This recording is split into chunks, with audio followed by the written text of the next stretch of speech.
در ایران شماری از گزارشگران حقوق بشر همچنان در بازداشت به سر میبرند و به گفته نزدیکان آنها حتی وکلای مدافع نیز به پرونده آنان دسترسی ندارند.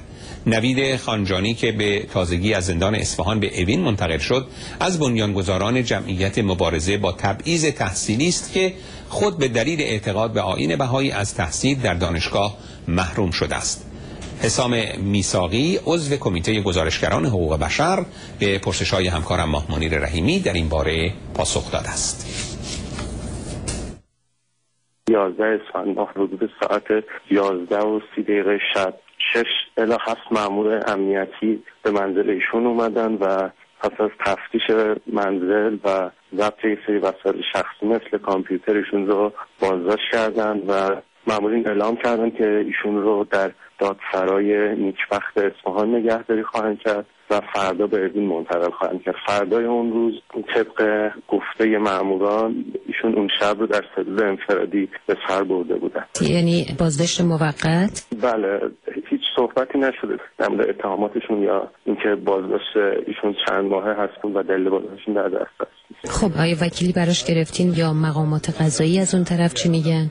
در حال هنوز هیچ وکیلی نتونسته به پروندهشون دسترسی پیدا کنه و با ایشون ملاقات داشته باشه و این روندی بوده که در مورد دیگر اعضای کمیته گزارشگران حقوق بشر هم صادر بوده. یعنی فقط بازجویی‌های بسیار شدیدی بوده که انجام و اتهامات واهی که در مورد این بچه‌ها در موردش صحبت می‌شده، ولی با توجه به اینکه این روزها علیرغم اینکه تعدادی از اعضای کمیته گزارشگران حقوق بشر آزاد شدند، اما دوباره آقای خانجانی بازداشت شدن و به نظر میاد که فشار دستگاه امنیتی بر اعضای کمیته کم نشده و از طرفی آزاد میکنن و از طرف دیگه بازداشت میکنن. در حال حاضر هم 4 نفر از اعضا در بازداشت به سر میبرند: خانم لیشیوان از آقای کوبیار گودرزی، آقای نوید خانجانی و سعید جلالی.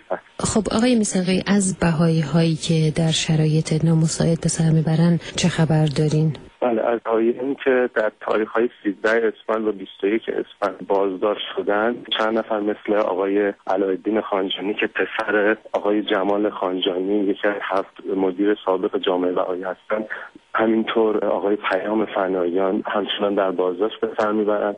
چند بازداشت دیگه هم داشتیم دقیقاً همزمان با نوید خانجانی که در طول 24 ساعت اتفاق افتاد و آقای سما نورانی در شیراز، آقای ایقان شهیدی در کرمانشاه و خانم دورسا صبحانی هم که در شاری با اینکه یک دختر تنها 20 ساله هستند توسط 12 نیروی امنیتی که منزلشون اومدن بازداشت شدن و تمام این بچه‌های محروم از تحصیلی بودن که برای بازیابی حق خودشون فعالیت کرده بودن. یعنی نهادهای امنیتی اول بچه‌های بهایی رو از تحصیل محروم میکنن و وقتی که این بچه‌ها صداشون در میاد که ما از طرق کاملا قانونی برای حقمون میخوایم تلاش کنیم، بازداشت شدن و این بچه‌ها سنشون 20، 21 و نهایتاً 22 سال هست و این واقعاً نگران کننده است.